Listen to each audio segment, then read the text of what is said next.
What happens if you spend at least 20 minutes outside every single day? In 2017, I set out to find out.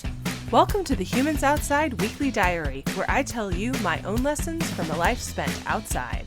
What did I do and learn while going outside this week? That and this week's Real Outdoor Hero, up next. One of the benefits of spending a lot of time outside, just moving and listening to yourself, overcoming hard things, hearing nature around you, and that kind of thing, is that you have a lot of time just to think. I find that in running. Others find it by hiking, cycling, fishing, kayaking, backpacking, or really even just sitting quietly by a campfire. It's that soft fascination that some of my podcast guests talk about, something that studies show gives your brain a chance to reset and find a place where it can feel clear, where you can have good ideas. It's this idea that letting your brain be bored is good for you because it's in those spaces that you can find inspiration and the ability to overcome. And so, as I mentioned on my last outdoor diary, I've been doing a lot of that recently. I've been thinking about the stories I tell myself about how I am now and who I used to be. I talked last time about how the story I tell myself is that I'm a little outdoorsy, and that the story I used to tell was that I wasn't outdoorsy at all. But I think we can all agree that none of those things are accurate. If I go outside, I'm outdoorsy. If you go outside, you are too. If I run, I'm a runner. If you hike, you're a hiker. We do not need to fit anyone's mold for any specific task or state of being. And more importantly, these stories that we tell ourselves change what we are willing to do in nature. Are you willing to try to conquer new things and test your limits? If the story you tell yourself is, like me, that tons of flies buzzing around your shoulders really freaks you out, you will always be freaked out by that. And whew, it does freak me out.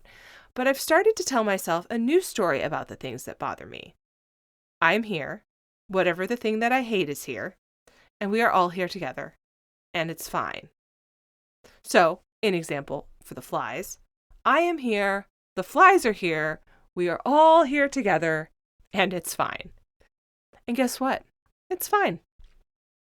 I've also been thinking about how heading outside has changed my relationship with my husband. And that's what I want to talk about today. Luke. Luke and I met when we were going through what I'm going to describe as homeschool college. I did not like him at all. I thought he was really annoying. Over time, that changed, obviously, and we've been married now for 13 years.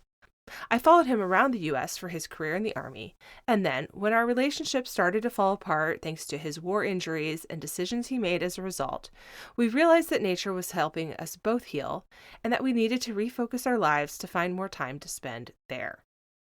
Or rather, I thought what we needed to do was find more time for him to spend there.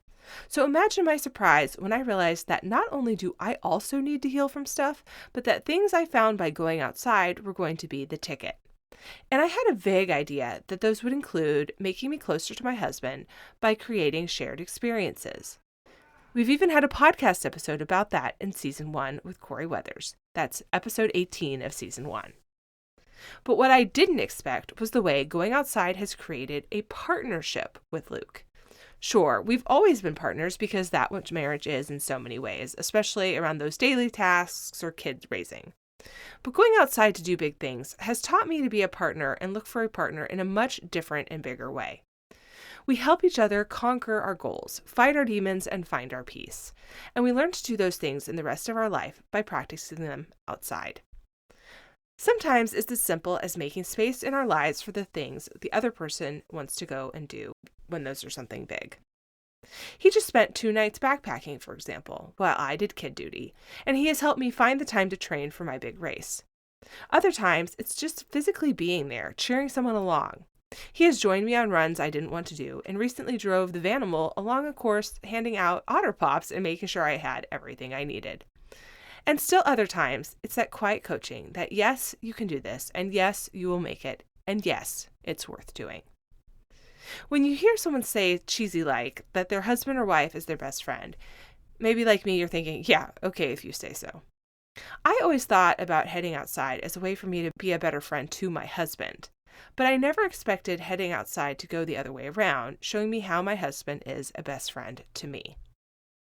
I hope heading into nature gives you these kinds of insights and that you are using the long summer days to see yourself for the amazing person you are, and those around you for who they are too.